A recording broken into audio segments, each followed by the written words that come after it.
Well, hey there, and welcome to the channel. No big surprise, this is the next project. But before we get started on it, and you can see that it's scraping as the first order of business, I just want to talk a little bit about this. It's a very lightweight planter, so it's not really heavy and solid. My sister dropped this off. She uses it on her back deck with a glass top as a small side table. It obviously is in rough shape. Now, if I came upon this thrifting, is this a piece that I would pick up to make over and sell in the shop? No. One, because it is really rusty. So most of the finish, like you can see here, look at this. This is just all rust, right? So rust is settled in. It's starting to work its way through this lightweight metal. It's very thin metal. It's whatever finish we put on there, the integrity of it is going to be questionable. So I would not feel comfortable selling it to someone knowing that this is what the paint is hiding. It also means that my finish is not going to be really particularly smooth. So if I came upon this thrifting, I would pass. If a customer came to me and wanted me to paint this, I would have a lot of caveats. I would be saying, look, you know what? My time is probably not worth it to fix this because of the amount of rust on it, etc. However, this is for my sister, and she just wants it to look nice for this season. So can I do that? Can I paint it up and make it look nice and get at least one season, maybe two out of it? Absolutely. And because I'm not selling it in the shop, I feel perfectly comfortable with that. So if you have a planter like this at home, and whether you're using it as a planter or using it as a small side table, and you want to fix it up despite the amount of rust on it and get 2-3 years out of it, maybe more, go for it. Perfect. I don't mind that at all. If we can do a little bit of work and keep this out of the landfills for that many more years, so much the better. And doing a little bit of painting on it certainly saves you instead of going out and buying another big honking metal one like this. I love the size, I love the shape. There's so much to love about it, but it is really badly rusted. So we're gonna fix it up anyway, but I just wanted you to understand this isn't something that I would sell. That's important. But first thing is, I gotta get all the flaking paint off of it. You cannot paint over the flaking paint without it continuing to flake. Kind of makes sense, but you know, there's a lot of people out there that tell you can paint over anything. Don't paint over this. Don't paint over this. It's like, it's all just loose flakes. Your new paint is not gonna hold that together. So I'm gonna get as much of this scraped off as possible because that's gonna be the easiest part and the least amount of work. So I'm hopeful that I get off big chunks like that. That makes me so happy because that's minimal work. Oh, you gotta love the patina on the back of that though, right? Oh, see, now there's part of me that thinks, oh, I could use that for something. Oh, it's just a sad world. Sad world I live in where everything could be repurposed. So I'm going to do this and come back at you when I've taken it as far as I can with this. I have scraped off as much as I can get off. There's lots that came off this side, not as much that came off the other side. That's just the way it goes. You can see how rusted this is. I'm going to take my mouse sander and I'm going to put a mask on and I'm going to sand this baby. I hate sanding, so this is going to be a mess. But I want to get any of the last little flakes off before I get going. Now, there are products that you can buy that are rust inhibitors that are going to provide barriers to prevent the rust from going further or from being exposed to the air because you don't want them to be oxidized. And I'm not buying specialty products for this, because again, this is not something I'm going to sell, and it is not something that we are anticipating, oh my gosh, it's worth the investment because we're going to have it for the next 20 years. So I'm not doing specialty things for it. If it required it, I would tell my sister to do it herself. But what I will do is I will get it sanded down. I will get it brushed off. And for something like this, like to dust it, because it's so rough because of the rust, really, I'm going to be taking a brush to it to be able to brush all the dust off, get rid of all of this muck and gook. And then I'm going to actually prime it. I don't think, oh, that's leaking.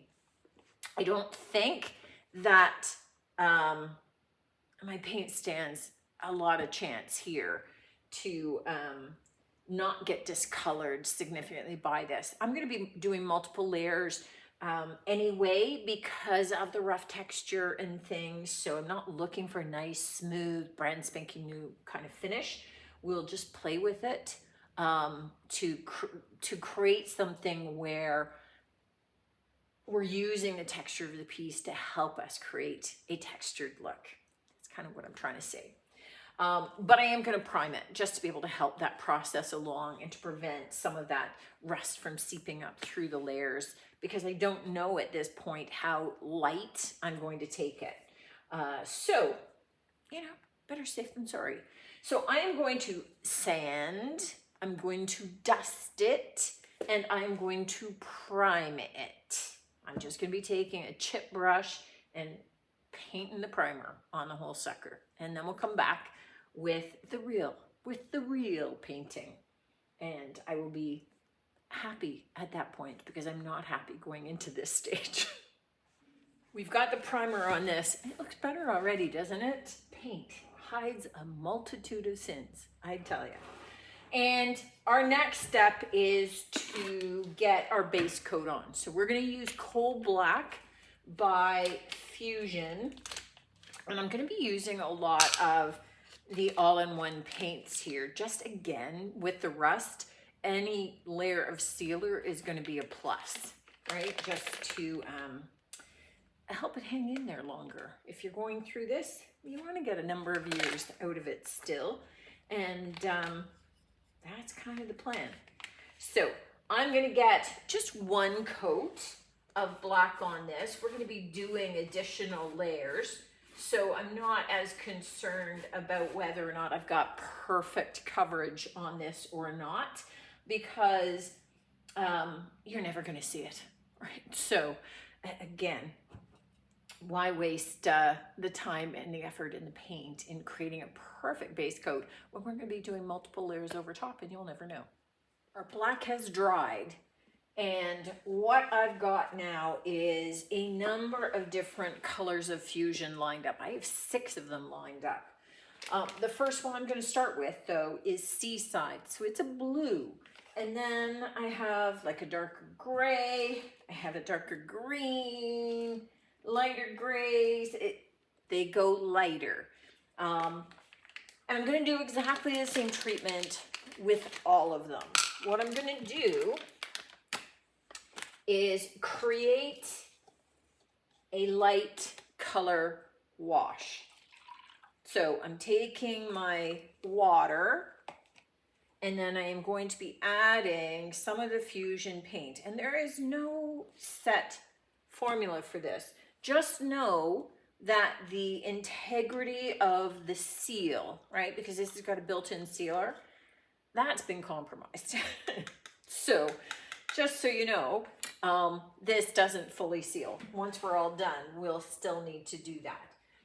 But let's flip her over and do it this way. That'll be easier to demonstrate. I have a rag, just an old rag. I'm gonna wet and wring out. And what we're gonna do is we are just going to take this wash, paint the piece with it. You can see how watery that is, right? Dripping down all over. So I'm just gonna paint the piece, and then where I have it, I'm just going to dab with the damp cloth. I want to leave some on. I don't want to take it all off, but I'm just adding hints of that color here and there. So this won't take any time to do, and it won't take any time to dry, but we're just going to add that blue in this way, flip it over, do the inside, let it dry, and then we're going to start on the next color and do exactly the same thing. If when the blue is dry, I decide, oh, I like the blue, I want more blue, I'll do another coat. So there's no firm rhyme or reason. I just, when my rag gets full of paint, I'll rinse it out and start again. You can see that that blue just kind of softened out that black. Now, closer up, I've left some of the drips and I've given it some texture so that was seaside. Now, I think I want to do the green before I go into any of the grays, just to be able to see. And none of these requires me to do it all over. And I'm doing less of this one because I mixed up far too much the first time. So the washes go very far. And again, with Fusion, you can see me putting plastic over the top, just to ensure that my lid doesn't stick to it, especially when I pour it out like that, because I'm going to end up with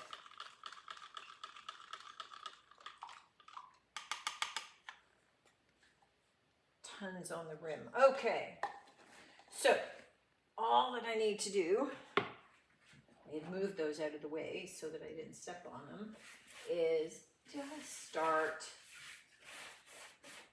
you know what, with my underwear. And you can have a mister or a spritz bottle by you in case you get, you know, too concentrated a look and you're looking at wanting to kind of soften it out. That's okay too. Okay, I'm liking that just kind of coming down in the center there. So I'm going to carry on with this one and let it start to do its thing overnight because I'm at the end of my day here. So let this one dry and then I'll be all set tomorrow to carry on. The nice thing about these thin layers, of course, is that they dry very quickly. So as much as I'm saying, oh, I'm going to do 6 layers, it's really not that big a deal. I was thinking for the next coat, difficult for you to see, but this has got like a lovely blue-green cast to it. I was thinking of doing the dark gray. I'm passing on that. I think that it's time to start going a little bit lighter. So I'm going to do a lighter green gray, which is Newell, and start adding that one to it. I just think it's time. So again, I'm going to build up the wash and not that much. It really goes quite far. So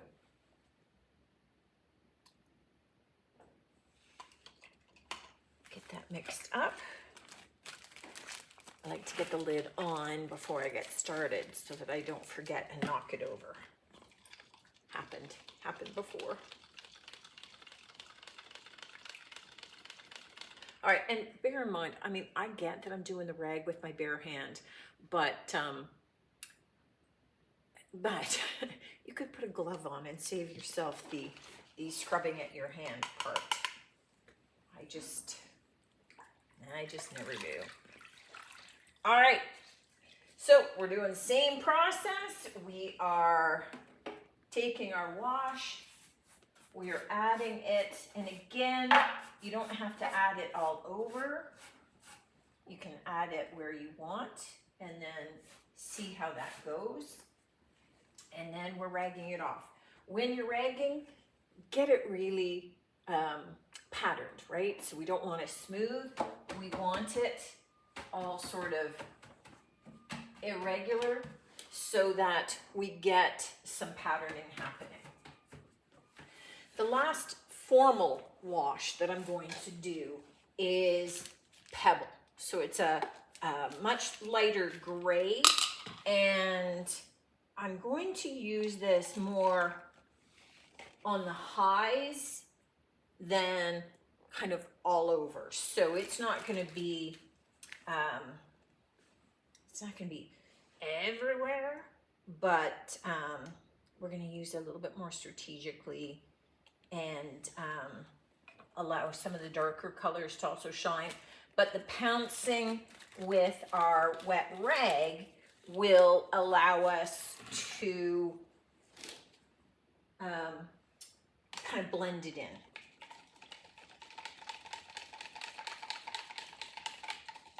So you can see it's much lighter than any of the other colors.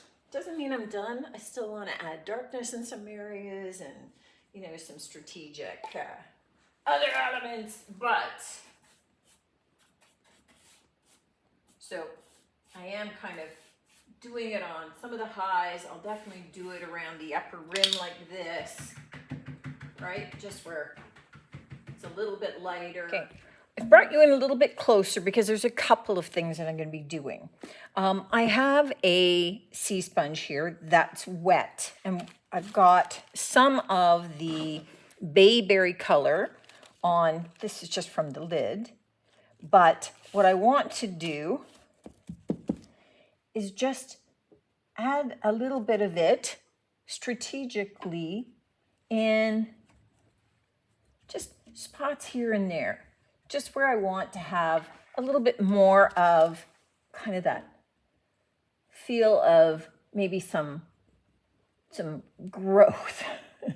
You know, when you leave things out a little bit long outside and you get a little bit of moss or lichen or whatever kind of growing on it, I want to add some of that strategically. I have the last little bit of my Dark and Decrepit by DIY. This is a liquid patina, so it has a top coat built in, and I have a ratty old brush, and I just want to add a little bit of that. Now, that was more than I wanted or intended, so I'm going to take a different part of my sponge and just kind of blend it in a little bit. So I just want to put that in some of the spaces where that's better. I just want to deepen maybe a little bit of the shadowing or the aging. So I'm going to do that. The other thing that I have that I forgot to bring over, so hang on. All right, so I have some copper patina by DIY. This also has a built-in top coat. So everything that I'm using on this product, because ultimately it's going to be outside, has a built-in top coat. Ultimately, when it's finished, I will seal it with an outdoor sealer. So I have some on a ratty old brush. I'm offloading it so that there's very little on there. And I'm just going to kind of drag it here and there.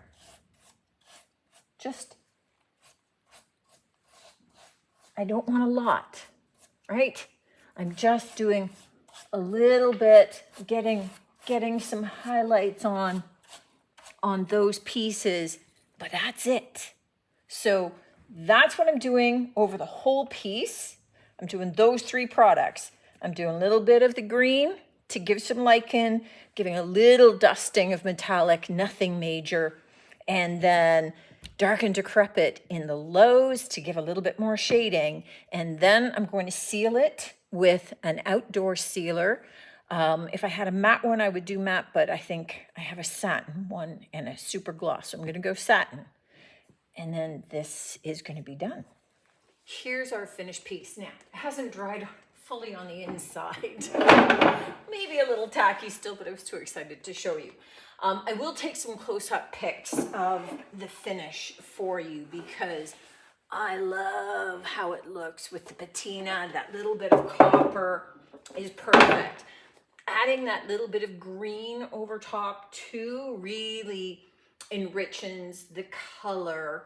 And I think that, what did I have? I had 6 paints out to layer on top of the black. I ended up using 4 of them. We did the blue and the green and kind of a green gray, like a deep green and the green gray. And then we did a little bit more of a very pale gray. So you can see how it builds off of the black as depth. I mean, you could have started with a really deep green. You could have started with a really deep navy, and it would have given a totally different look, but just kind of build up your colors that way. The only way to be able to